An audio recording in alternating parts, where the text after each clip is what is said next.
सात संगत जी, प्यार से कहिए धन निरंकार। सात संगत, आपका पवित्र वाणी 2 में बहुत बहुत स्वागत है। आज की वाणी का मुख्य शीर्षक है अहंकार से कैसे बचें।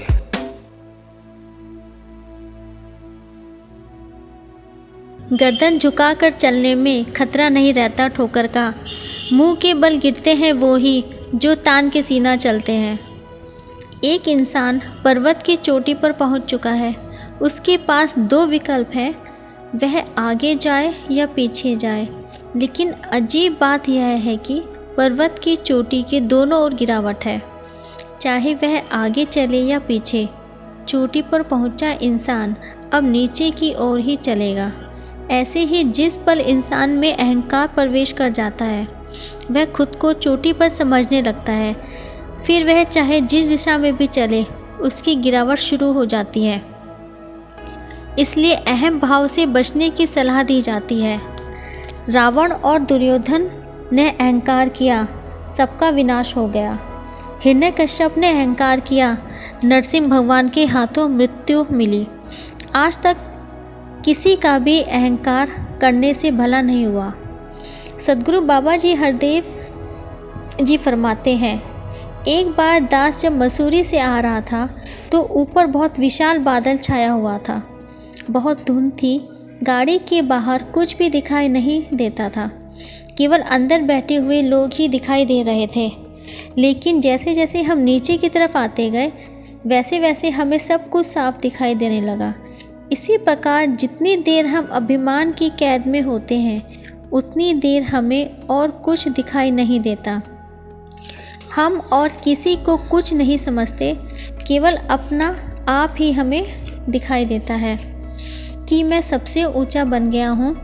लेकिन ज्यों-ज्यों हम अभिमान को त्याग कर अदना बन जाते हैं, नीचे की ओर उतरते हैं, तो हमें और लोगों की विशेषताओं का भी पता लगने लगता है। एक पेड़ ने पास उगी घास से कहा, कहाँ मैं और कहाँ तू, तेरा मेरा क्या मुकाबला।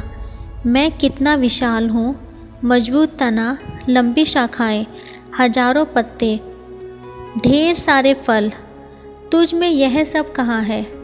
यहाँ से गुजरते राहगीर मेरी छाया में आराम करके अपनी थकान दूर करते हैं।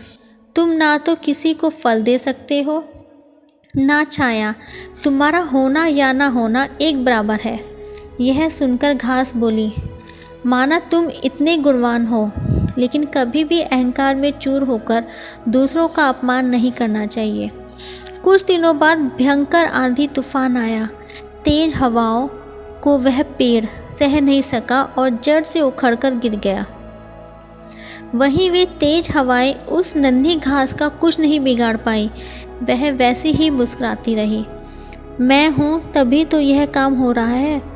अगर मैं नहीं करूँ तो फिर यह काम कैसे होगा। मैं ही तो हूँ जिसने इतना ज्ञान अर्जित किया है। मेरे जैसा कोई और संसार में है ही नहीं। हर समय बस मैं ही अहंकारी इंसान को अपने सिवा कुछ नहीं दिखाई देता। हर समय खुद को श्रेष्ठ समझना और दूसरों को नीचा दिखाना उसकी आदत बन जाती है। इससे उसके मन में दूसरों के प्रति द्वेष और घृणा के भाव जन्म लेते हैं। वह कुछ भी नया नहीं सीखता, क्योंकि उसे यह गलतफहमी हो जाती है कि वह सब कुछ जानता है। अहंकार रूहानी जीवन के विकास में ही नहीं, बल्कि दुनियावी विकास में भी बाधक है। जिस तरह एक नाव नदी में चल रही है, एक आदमी उसमें कंकड़ पत्थर डालने लग जाए तो उस नाव को डूबने से कोई नहीं बचा सकता।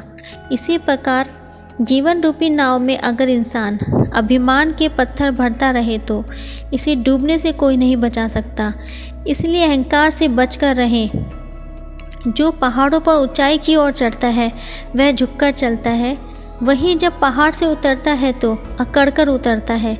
जब कोई झुकता है तो समझे कि वह ऊंचाई की ओर जा रहा है, और जब कोई अकड़ रहा है तो समझे कि वह पतन की ओर खाई में गिर रहा है।